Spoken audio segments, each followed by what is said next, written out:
Aquí en este congreso que nos reúne justamente para debatir, expresar nuestras ponencias, nuestras investigaciones, ¿no? Y de esa manera fortalecer nuestro derecho peruano.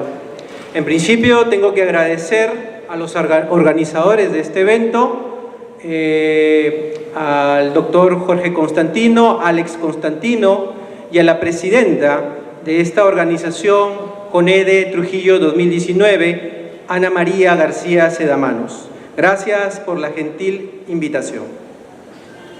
Bien, el día de hoy estamos presentes para hacer un pequeño análisis sobre las ineficacias. Nosotros hemos escuchado en nuestros estudios de pregrado la ineficacia del acto jurídico, punto número 1, y también hemos escuchado la ineficacia de los títulos valores. Muy bien, en esta oportunidad, estas dos ramas, porque de hecho una de ellas, que es el derecho civil, una rama principal, ¿no? Se va a fusionar con el derecho cartular, con el derecho cambiario.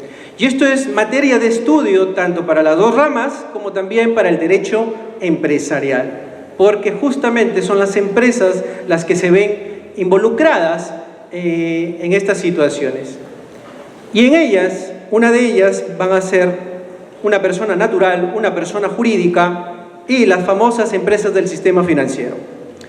Bien, siguiente por favor.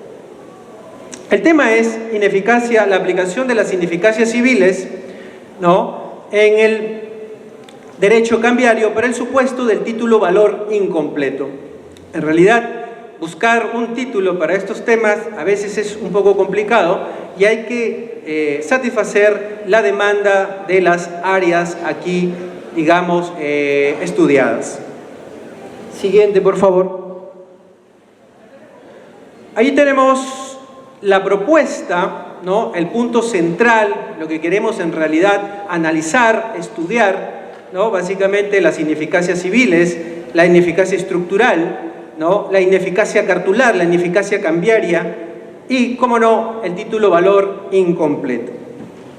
Siguiente, por favor. Me dan un permiso, me dicen que tengo 40 minutos, entonces voy a comenzar a controlar a partir de ahora. Muy bien, vamos a plantear el caso. El caso todavía no está cerrado, ¿no? Así que vamos a plantear el caso. Siguiente, por favor. Muy bien, tenemos ahí al Banco Echeverría. En principio, el Banco Echeverría emite una letra de cambio. Todos sabemos que es una letra de cambio y todos sabemos en qué consiste emitir una letra de cambio, ¿no? Emitir una letra de cambio ya está consagrando aquí que hay un acto jurídico. Muy bien, teniendo como aceptante a PPP Asociados, ¿no?, persona jurídica, cliente y deudora del Banco Echeverría. Aparece en escena un banco llamado Echeverría porque he creído conveniente no tener los nombres o no poner los nombres, todos van a ser nombres ficticios para un tema, digamos, secreto profesional, no sé, ¿no?, para no poder hablar mal de estas empresas. Muy bien, entonces tenemos que PPP Asociados, cliente y deudora del Banco Echeverría, el mismo que se encuentra condicionado a la suscripción de una garantía hipotecaria. Muy bien, si te das cuenta, PPP Asociados es aceptante, por lo tanto es deudor, y el acreedor va a ser el Banco Echeverría. Pero para esto, en este sentido, aparece en escena un señor llamado Francisco Payá González, que constituye una hipoteca sobre los inmuebles de su propiedad a favor del Banco Echeverría. ¿Con qué fin? Con el fin de garantizar las obligaciones asumidas por PPP Asociados. Siguiente, por favor. ¿Puede, por favor, retroceder? Gracias. Ahí en rojito, ojito, ojito, se inicia el problema con la letra de cambio. Pero más adelante vamos a hablar de pagarés. No sé en qué momento se perdió. El tema inicial era letra de cambio según el expediente. Ahora con el transcurso de la sustentación de esta ponencia vamos a hablar de pagarés. Por eso pongo, ¿no?, una observación ahí, que se cambió. Siguiente. Ahí tenemos al señor Francisco Payá González, quien va a ser el que constituye una hipoteca sobre inmuebles de su propiedad a favor del Banco Echevarría, a fin de garantizar las obligaciones asumidas por PPP Asociados, ¿no? Entonces, el señor Francisco Payá González, ¿cuál es su plan? O mejor dicho, ¿qué papel juega en estas relaciones? Pues él va a ser el aval. Normalmente, yo en clases aconsejo a mis alumnos que no hay que ser aval de nadie, ¿no?, para no perder esas relaciones tan hermosas que tenemos con las familias, con los amigos. Pero bueno, cada uno es libre de su voluntad y por lo tanto, si desea perder una amistad o un familiar, pues sea aval de otra persona. De ello se desprende que el señor Francisco Payá tenía una relación comercial con el Banco Echevarría, actualmente Banco Pastor. ¿Por qué actualmente? Porque el Banco Echevarría, como vamos a ver más adelante, ¿no?, fue absorbido a través de una reorganización empresarial. En este caso estamos hablando de la transformación, una fusión por absorción. Muy bien. Entonces, asimismo, el Banco Pastor era acreedor hipotecario del señor Payá, en razón que éste había constituido una hipoteca para garantizar todas las operaciones que el señor Payá realizara a favor del banco.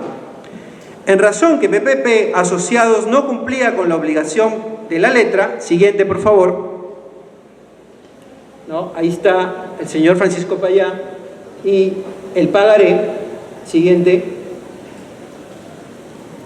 En razón que PPP Asociados no cumplía con la obligación de la letra, el Banco Echevarría reclama al señor Payá, en su calidad de aval, el pago de la obligación para cumplir tal compromiso, pues el señor Payá solicitaba al banco, en este caso solicita al banco un préstamo, ¿no?, para pagar esa deuda, a pesar de que tenía los bienes ya grabados. En el expediente se analizó que nunca se llegó a demostrar que se hizo efectivo, y a cambio se emitió los pagarés, cuya eficacia se cuestiona. Aquí aparece en escena recién los pagarés, ¿no? Quiere decir que Francisco Payá, al ser aval de una letra, ¿no?, que eso es una relación cambiaria que tiene su propio destino, al ver que el PPP Asociados no pagaba, lo único que le queda a Payá González es: espérate, banco, no vayas a ejecutar la garantía de la letra. Primero quiero que me prestes dinero, y al prestarme dinero, sobre ese dinero yo te voy pagando, ¿no?, la deuda como aval que sostuve con PPP Asociados. Muy bien, el Banco Echevarría entra en un proceso de reorganización, como ya lo habíamos contado, ¿no?, empresarial, realizando al amparo del artículo 391 de la Ley General de Sociedades, por lo que se celebra un contrato de transferencia patrimonial a favor del Banco Pastor. Mediante dicho contrato, el Banco Echevarría transfiere todos los activos y pasivos del banco. Esto a raíz de la reorganización empresarial. El contrato de transferencia fue celebrado en marzo del año 2002 y en él se reciben los mencionados pagarés. A través de esta reorganización, el Banco Echevarría deja, ¿no?, sus activos y pasivos y los pasa al Banco Pastor. Y el Banco Pastor recibe los pagarés. Muy bien, entonces es con el Banco Pastor que se van a iniciar otro tipo de relaciones. Del documento mismo del pagaré se desprende que estos títulos fueron prestados en julio del año 2000 y luego endosados en propiedad a favor del Banco Pastor. Como se ha señalado en otras oportunidades, según el artículo 44 de la Ley de Títulos Valores, se establece que el endoso realizado con fecha posterior al vencimiento produce todos los efectos que uno anterior, siempre y cuando se haya realizado antes del protesto.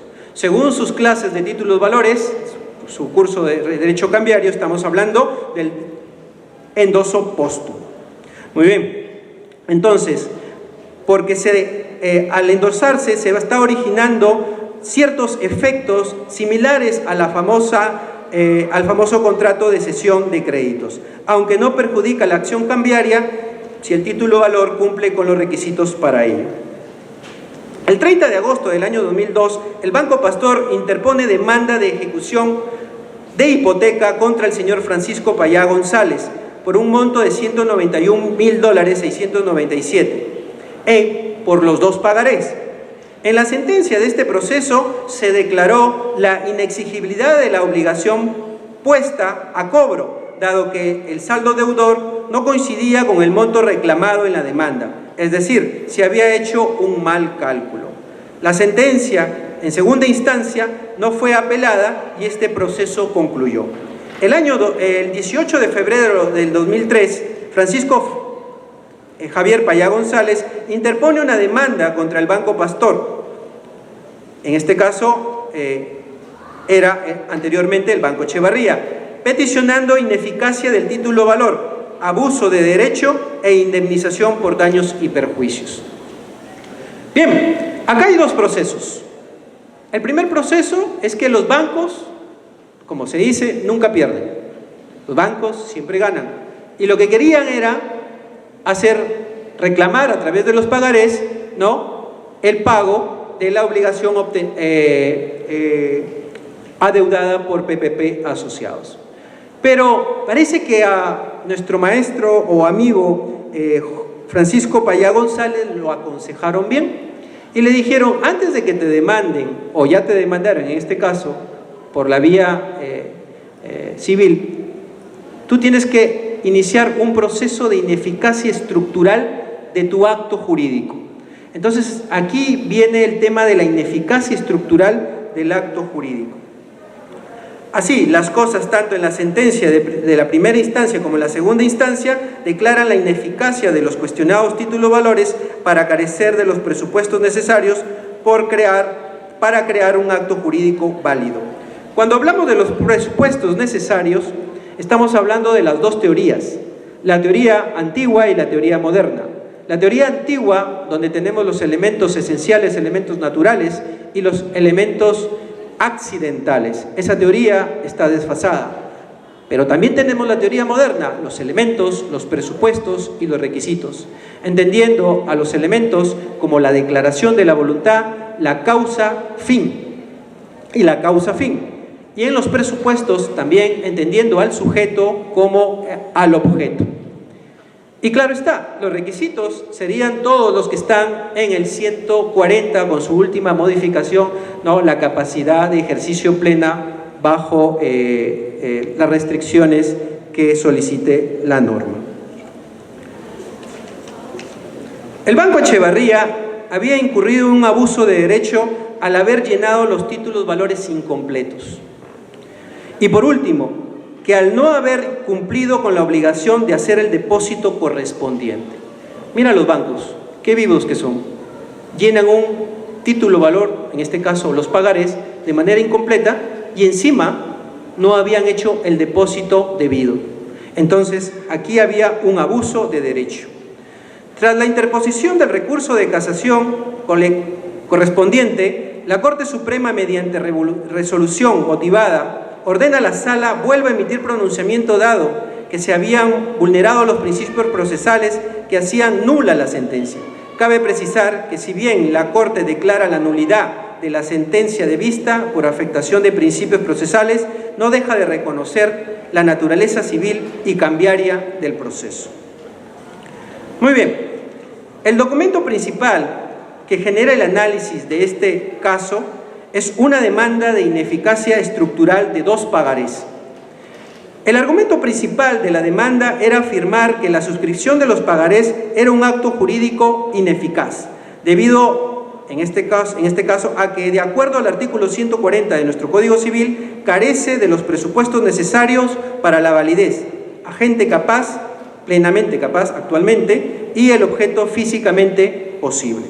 Sobre el primer elemento, el demandante sostenía que si bien en los documentos aparecía la firma del señor Francisco Payá, este no tenía la capacidad para obligarse, dado que carecía de facultades para disponer de los bienes, ¿no?, que garantizaban los pagarés. Sobre el segundo elemento, el señor Payá afirmaba que el banco no había cumplido con efectuar el desembolso de los montos a los cuales el demandado se había obligado, a pesar de que esta afirmación fue contradicha en su momento. Tanto la sentencia de la primera instancia como la sentencia de vista admiten la aplicación de la ineficacia civil en el derecho cambiario, y sus resoluciones concluyen declarando la ineficacia de los pagarés en cuestión. Bajo este argumento, la ausencia de presupuestos se configuran, pues es un acto jurídico válido y plenamente, en este caso, eficaz. En la sentencia de primera instancia, la demanda es declarada fundada debido a que la emisión de los pagarés no cumplía con los requisitos que exigía el artículo 140. Bajo los mismos argumentos, esta decisión fue confirmada en la primera sala civil de la Corte Superior de Justicia de la ciudad de Piura, sosteniendo que la pretensión era de naturaleza civil y no de naturaleza cartular.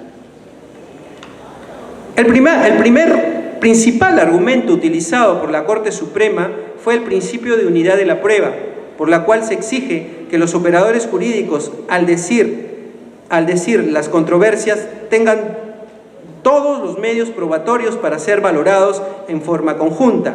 Este pronunciamiento aparece porque si bien hubo un medio de prueba que fue válidamente admitido y pese a que se solicitó su incorporación material en el proceso, este nunca se tuvo a la vista para resolver, ni tampoco se prescindió de su actuación, por lo que dicha omisión flagrante que tenía carácter insubsanable no había podido ser convalidada. En otras palabras, los pagarés nunca se presentaron. No obstante, cuando la primera sala de la Corte Superior de Justicia de Piura vuelve a emitir sentencia valorando en este sentido probatorio que no había sido considerado, vuelve a confirmar la demanda de ineficacia estructural del título valor, siempre bajo los mismos argumentos. Aquí nos damos cuenta, señores, que los jueces civiles lamentablemente desconocen la aplicación de las ineficacias civiles como las ineficacias cambiarias o cartulares. ¿Ok? Entonces, confunden, a pesar de que los títulos valores pagarés al emitirse son considerados actos jurídicos, la ineficacia que debería aplicarse a los títulos valores pagarés no serían las ineficacias civiles, sino más bien las ineficacias cambiarias. Pero nuestro cuerpo normativo, la Ley de Títulos Valores 27.28.7, solamente ¿no? regula el tema de las ineficacias cuando hay destrucción, deterioro y pérdida de los títulos valores, más no de un tema de ineficacia estructural y menos de una ineficacia funcional. La pregunta sería, para lograr desarrollar el problema, se propuso la siguiente interrogante de investigación: ¿es posible declarar la nulidad del acto jurídico contenido en un pagaré que ha circulado sin declarar antes la nulidad del negocio causal y atendiendo solamente a las disposiciones civiles? Pues justamente ese es el tema que me ha traído el día de hoy para dar esta ponencia.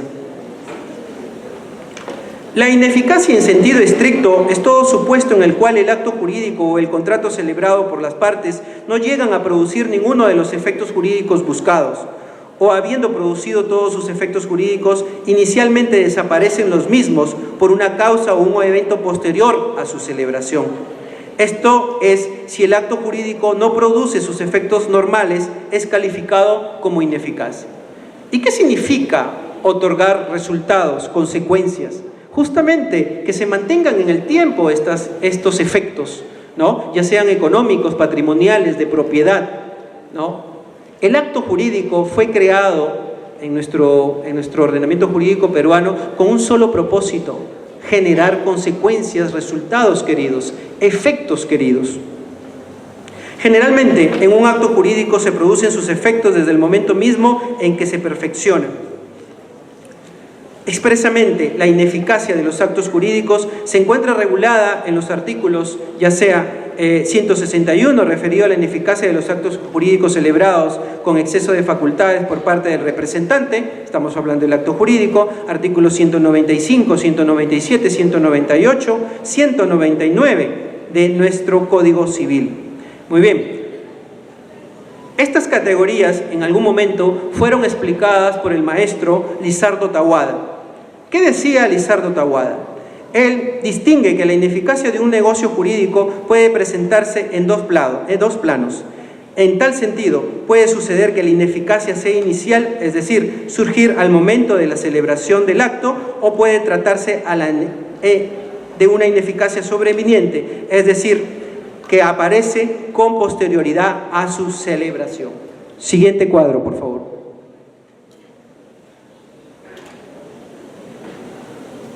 Ahí tenemos la ineficacia funcional, la ineficacia estructural y la ineficacia funcional.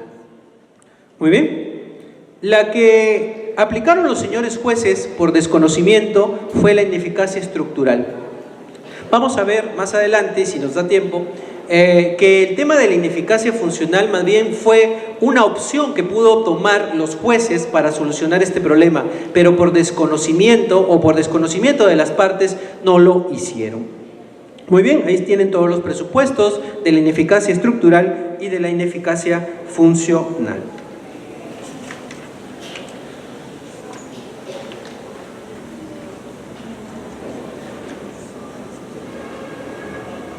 Bien, de acuerdo al 140, uno de los requisitos para que el acto jurídico tenga validez es que el objeto sea físicamente posible. Esto es, que tenga la existencia material y la determinación en la naturaleza. En el caso materia de análisis, tenemos que la relación causal es un contrato de préstamo, cuya determinación física del objeto de dicho negocio estaría constituido por el dinero materia del préstamo, el mismo que debe tener existencia real. Se trata, por ejemplo, de un objeto físicamente imposible, si el préstamo se hubiera realizado en dinero caducado. Sin embargo, en nuestro caso, nuestro objeto es física y jurídicamente posible, como sustentaremos en los párrafos siguientes. En el expediente analizado se desconoce que la estructura de un acto jurídico está conformado por diversos aspectos. O sea, ¿quiénes lo desconocen? Los señores jueces. No de acá, de Piura. Es mi tierra, pero bueno, hay que decir, a veces algunos fallan. Los presupuestos y los requisitos pues terminan declarando la posibilidad física del objeto dado en este caso. ¿Cuál es un presupuesto? Estoy hablando del objeto o sujeto. Presupuesto objeto es el bien, y el bien es la entrega del dinero. ¿Qué decía Francisco Payá? Que había firmado los títulos valores incompletos, pero que nunca le habían entregado el dinero. Ni siquiera lo habían aportado a una cuenta. Según esto, si lo peticionado era la ineficacia estructural del título valor, los jueces debieron apreciar o pudieron apreciar, primero, que la ineficacia estructural existe por la vía de la excepción, en el artículo 191.1. Segundo, que se regula la excepción sustantiva de la falta de capacidad o representación del propio demandado, en el momento que se firmó el título valor. Tercero, o por los siguientes casos que pueden ser regulados a través del artículo 21 de la Ley de Títulos Valores, en el cual nuestra opinión se encuentra recogida una causal de nulidad del acto jurídico por la contradicción al orden público y las buenas costumbres. Y por último, la existencia de una ambigüedad sobre qué tipo de ineficacia se solicitaba. Los jueces podían haber declarado improcedente la demanda porque, según la Ley Especial de Títulos Valores, el régimen de ineficacia no es estructural ni funcional, sino para el artículo 102 de la misma, o sea, de la Ley de Títulos Valores, pero jamás mantener que había una ineficacia estructural del acto jurídico contenido en el título valor, por ser imposible físicamente el objeto, cuando el presupuesto bien entregado, el dinero, dólares americanos, nunca se entregó y nunca este préstamo nunca se consolidó en ninguna cuenta. Por lo tanto, fue físicamente imposible. Cabe recordar que el fundamento del hecho principal de la demanda era la no entrega de un préstamo. Ahora, en efecto, en los negocios secundarios o ejecutivos, el negocio primario fundamental forma parte del objeto del contrato ejecutivo, así como su causa, ya que la finalidad de las partes con este segundo contrato es cumplir o ejecutar el anterior. Si se dan cuenta, aquí estamos hablando de dos tipos de relaciones jurídicas: la relación causal y la relación cambiaria. Cuando estudiamos los actos jurídicos, dentro de la clasificación de los actos jurídicos existen los actos jurídicos causales y los actos jurídicos abstractos. El causal es el que da origen, es el contrato, es el que regula o está regulado justamente por el derecho común, el derecho civil. Y el abstracto, ¿no?, es justamente el que está regulado por la Ley de Títulos de Valores, 27.28.7. Muy bien. Entonces, más allá, en los análisis y estudios en la doctrina específicamente, se habla de la relación causal y de la relación cambiaria. Lo primero que te había dicho era, ¿no?, el acto jurídico causal y el acto jurídico abstracto. Ahora te estoy hablando de la relación causal y de la relación cambiaria. Muy bien. Ambos son autónomos, son independientes. Pueden bailar marinera con su propio pañuelo, no hay ningún problema. El tema es que cuando se da en una relación donde dos sujetos quieren tener seguridades, garantías, pues pueden crear el contrato y además pueden crear el título valor. Entonces tenemos aquí la relación causal, ¿no?, como contrato, y la relación cambiaria, ¿no?, el título valor pagaré como relación cambiaria cartular o acto jurídico abstracto. Muy bien.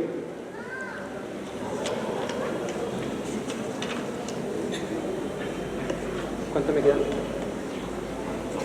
10.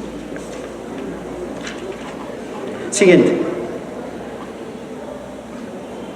Ahí tenemos el contrato de préstamo, el contrato de transferencia, el bloque patrimonial, los dos bancos, el Banco Echevarría, el Banco Pastor, el tío Francisco Payá, que es el deudor, las relaciones jurídicas que se están dando, las relaciones del pagaré, ¿no?, el momento en que se hizo la transferencia, el título valor, llamado en este caso figura jurídica de los títulos valores, el endoso póstumo, ¿no? Ya sabemos que es el endoso póstumo posterior a la fecha de vencimiento del pagaré, y por ahí nos salen algunas excepciones cambiarias. Una de las soluciones que pudo haberse dado para este caso al problema jurídico era que el señor Payá viene dada por la vía de la resolución del negocio fundamental. ¿Cuál es el negocio fundamental o causal? Es el mutuo. Una opción dentro de este marco es la ineficacia funcional que tenía el señor Payá. En este caso era interponer una demanda de resolución del contrato, ¿no?, de mutuo por inejecución de obligación, porque recuerda, nunca se dio, nunca se generó o nunca se entregó el dinero. Muy bien. Siguiente, por favor. Ahí tenemos las relaciones que se dan, en este caso, la primera relación causal, el contrato de préstamo, que es el contrato de mutuo, que es el fundamental, es el principal, ¿sí? Banco Echevarría con PPP asociados, la primera relación cambiaria, la emisión de la letra de cambio, Banco Echevarría, PPP asociados y Francisco Payá, que por ingenuo fue aval, ¿no? En la segunda relación causal, el Banco Echevarría, Banco Pastor y el Francisco Payá, porque hay un contrato de préstamo para pagar la deuda que se había generado porque él era un responsable solidario como aval. La segunda relación cambiaria en razón a la emisión de los pagarés, Banco Echevarría y Francisco Payá. La tercera relación cambiaria, el contrato de transferencia de bloque patrimonial. El Banco Pastor no sabía qué hacía ahí. Al Banco Pastor le transfieren los bloques patrimoniales, ya sean activos y pasivos, y entre esos pasivos estaban los pagarés del señor Francisco Payá, que venía del antiguo banco que se llamaba Banco Echevarría. Y la tercera relación cambiaria, donde hay un endoso en propiedad a favor del Banco Pastor, ¿no? El Banco Pastor y Francisco Paya. La segunda opción que podríamos tener para solucionar este caso encuadra dentro del régimen de ineficacias funcionales. Era demandar una resolución de contrato del negocio fundamental y, una vez obtenida la sentencia favorable firme, cuestionar la certeza de la obligación contenida en el pagaré. Así pues, la conformidad con el artículo 689 de nuestro Código Procesal Civil, el título de ejecución debe contener una obligación, señores, cierta, una obligación cierta amparada por una sentencia que dispone la resolución del negocio causal mutuo por inejecución de la prestación del banco, en este caso la entrega que hace el señor Payá a una determinada cantidad de dinero. Nosotros en el análisis del expediente notamos que había y existía un abuso de derecho. Con mayor precisión, el maestro Monroy Cabra explica los elementos configuradores del abuso del derecho: uso de un derecho objetivo ilegal, daño a un interés no protegido por una prerrogativa jurídica, ¿no? Y tercero, la existencia de un daño, en este caso, inmoral o antisocial. En tal sentido, a pesar de dicho reconocimiento, ninguna de las sentencias realiza el análisis similar y considera al abuso del derecho, sino que se limita solamente a sostener que el llenado de los títulos valores incompletos que estamos discutiendo, con conocimiento de la inejecución de la obligación que le dio origen al abuso del derecho, como tal debe ser sancionado. Quiero terminar con algunas conclusiones. Siguiente.